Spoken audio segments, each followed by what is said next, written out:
what is it that that vitality affect is belying your athletic ability, you know. So I've been pounding. I don't know who we got here. We got a few people here. So I've been pounding the philosophy stuff pretty hard. I wound up looking at this dude Daniel Stern.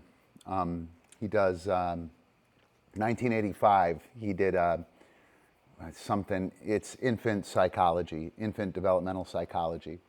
I made up a term, or I thought I made up a term, affective attunement. So within the philosophy stuff I'm doing, affect is a feeling that you receive, or a feeling, an emotion that you receive or wells up in you if it doesn't come from outside. I'm relying on affect within the philosophy, and the subjective tone, the classical condition of the dog, is another term I'm using. And I wanted something that was attunement. I think it's a cool word, and it speaks well to the idea of tuning the subjective tone. For those of you guys who are coming in without any idea what the hell I'm talking about, we're doing operant and classical at the same time, and you're doing operant and classical at the same time too. You probably just don't know it. We can maybe go through that in a little bit, but anyway, when I give the cue, all this shit hits the dog. Dog's like, holy shit. And that sets the subjective tone. How I work after that, how I work through the cue, affects the subjective tone in the future. So we can change our dog's classically conditioned state simply by how we're working this rep, right? And so I had this idea for affective attunement. And I went and looked it up, and of course it's an actual term from psychology. So I tracked down the dude who developed it, and I read 3/4 of his book. Pretty interesting stuff, actually. A lot of stuff applicable to dogs. And I don't think dogs are infants, right? But we do have a relationship of no communication, no verbal communication, no two-way verbal communication. And anyway, there's this thing called vitality effects, right? So when we're playing, one of the things that people fuck up when they're playing is that the vitality effect is off. And a vitality effect is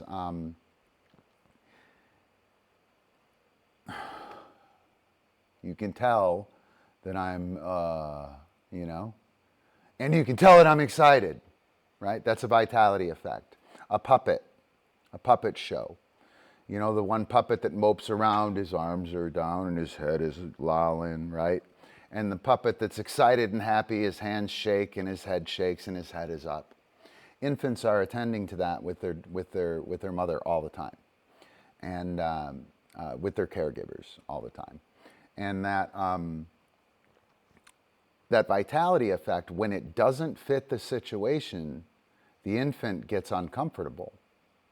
And the same thing happens with dogs. When we're playing and what we do doesn't match what we're trying to do, when our voice, when our vocalization doesn't match our posture, or when our posture doesn't match the situation, if we're droopy or lazy or sad, right? You're doing the thing, you throw the flip and the dog misses.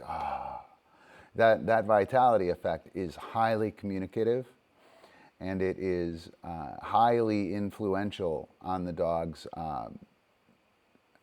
subjective tone and subjective aim, on the dog's tone and aim. Aim is the goal of what we're trying to do here. So those vitality effects are super important. They're super duper important. And when I was talking to Alicia about the Pepiner step, the vitality effect is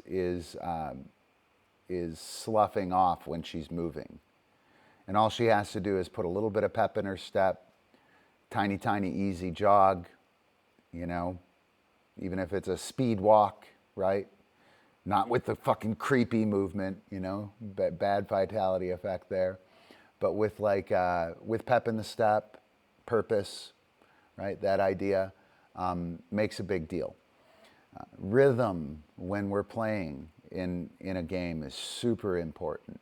Novel rhythm, very, very important. And we can establish that simply by moving and moving swiftly. So here's the thing, Alicia, when you make the throw and you walk over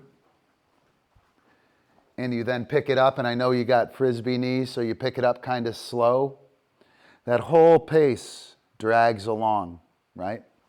If you were to make the throw and move over here and then bend down, it eases.